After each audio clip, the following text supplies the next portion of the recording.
In 2023, Taylor Swift's concerts grossed over $1 billion across 60 shows. And this wasn't ticket sales alone. India is turning up the volume on this new phenomena of bringing famous artists and hosting their music concerts. Diljit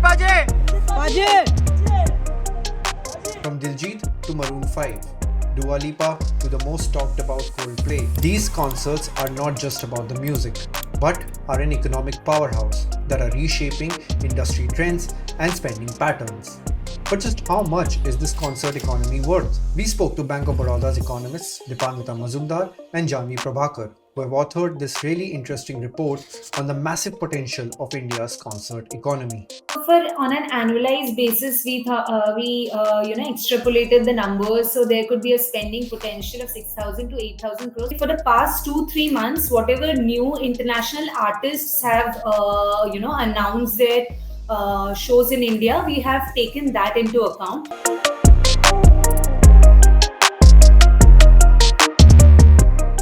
India's live music scene has exploded, estimated to generate rupees 1,600 to rupees 2,000 crores in just 3 months. With international icons like Coldplay, Dua Lipa, and Green Day performing in India alongside homegrown stars, India has marked its entry into the experience economy. What's driving this growth? Well, a young, disposable income-rich demographic, combined with a hunger for premium entertainment. India is very favorably placed in terms of the demographics. So if you look at the demand dynamics, so of course the announcements with regard to the music artists, particularly, you might say that it concentrates on certain segments of the population, but in terms of demographics, in terms of a favorable destination for tourism, in terms of the new concept of experience economy, India is very favorably placed. In terms of the global map, people are realizing that India is also a lucrative destination, as it is placed favorably in terms of young crowd, the bandwagon impact in terms of not fear of missing out in terms of these special, you can term it as this, the commodities are very carved out, and it concentrates on certain segments. So like now people are realizing that the FOMO effect shouldn't be into play, because there's a lot of young population. So in terms of demand, it is more, getting from a particular segment, it is getting more concentrated now. So that is, in fact, attracting a lot of international artists, and of course, the importance of live events are coming much into foreplay now. So the important factor is also we have a stable currency, we have the demographic dividend that we enjoy, and the benign inflation. All of those play a very important factor. And there are a lot of forward and backward linkages aligned along with with the concerts happening up. Other countries have seen that, and we are relatively very new into this. Globally, concerts are a big deal. For example, Swiftonomics, the economic ripple effect of Taylor Swift's Eras tour. Her concerts have pumped in $4.6 billion in North America alone. While India's concert revenue at rupees 2,000 crores is impressive, it is just the starting note in the potential symphony of economic growth. India's concert scene boosts hospitality industry, the gig economy, GST revenue, and the local employment. Across all of these concerts, there are stalls that are put up for the food and beverages partners who are also playing around with it. So they also hold a major chunk to this spending, right? In addition to the travel and tourism. And there is that miscellaneous that we pointed out also include, there are gig workers. Of course, there will be some boost to the employment also. Yes, it will be a very transient effect, and because it will be temporary, will differ from concert to concert, will not play maybe on a long-term basis, but will hold ground at the current junction. So including the gig workers and including the event management, the partners, from whatever data has been is available, the miscellaneous spending is around 45 to 60 crores, while the food and beverages spending are above 150 to around 180 crores. And in terms of the ticket spending, we have divided into 3 buckets, because there is low-end tickets, then there are middle-end one, and then there is that VIP and the lounge ticket one. So we have kept for the lower-end one, for that bucket, the major part of it will go into that one. This is based on the stadium capacities also, right? Again, the lounge ticket or the VIP ticket are generally way too expensive compared to the low-end tickets. but the percentage share of that is relatively lower compared to these ones. So we looking at the stadium capacity for a place like Mahalakshmi or for DY Patil or for Narendra Modi Stadium, it stands at around 1.33 lakh for Narendra Modi Stadium in Gujarat, and for Mahalakshmi and for places like DY Patil, it's above 50K, right?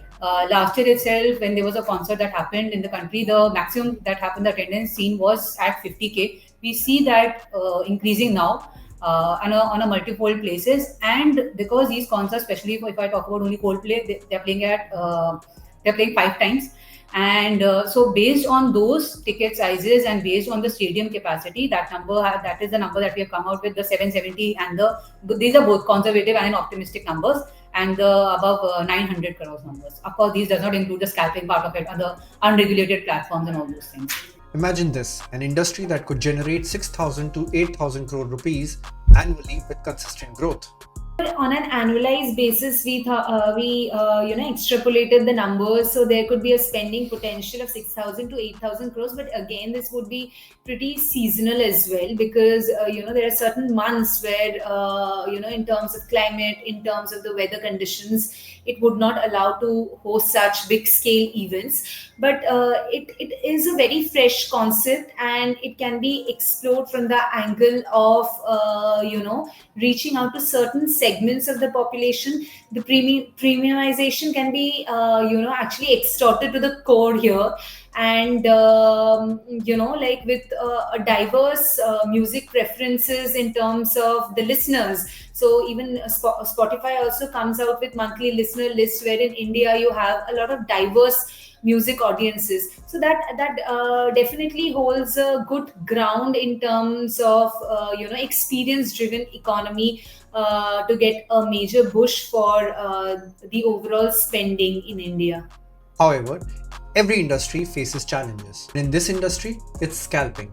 It's the illegal reselling of tickets at exorbitant prices, which has become a major issue, with tickets going as much as 10x their original price. Learning from other countries, India could explore the possibility of tighter regulations and transparent ticketing mechanisms. Scalping part, again, because it's unregulated. So if I buy, for example, a ticket, for example, Coldplay or any other concert, I bought it at 5K.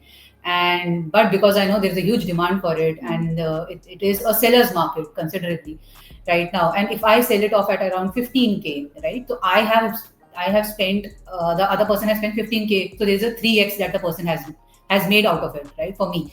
But we are well aware that people are spending maybe in lakhs also or something like this. Now this is because it's an unregulated entity, a lot of money is being spent. So that can be taken into account, but it is out of the economy in itself, right? So one has to be very careful in terms of understanding at how that money is being utilized in itself. So when I have bought the ticket, I bought it at a regular price, so that money was being taken into account. But someone like her, if she bought it at a 10x that price, that has to be taken into account. But because it's an illegal mechanism and not yet regulated, and of course, we don't have any Aadhaar linkages or any social security that is attached to it. Anybody can get away with it. So on an ideal basis, that number is difficult to take into account. But I believe in the current junction, it's a pretty huge number. If that gets into an account, becomes a regulated one, I see a lot more being added into these into the optimistic scenario itself too.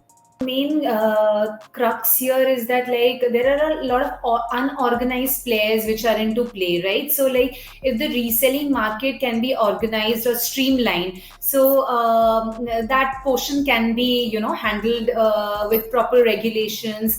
In fact, in the US also, we have seen the Boston Swift Act, when there were a lot of scalping that was going on, because it is a deadweight loss for the economy, right? That is somehow that spending is happening, but you cannot account for it. So so that in fact also opens up a lot of opportunities in terms of organized reselling platforms. From fan excitement to economic impact, the concert economy in India is the next big cultural and financial leap. For more news and updates, keep watching Live Mint.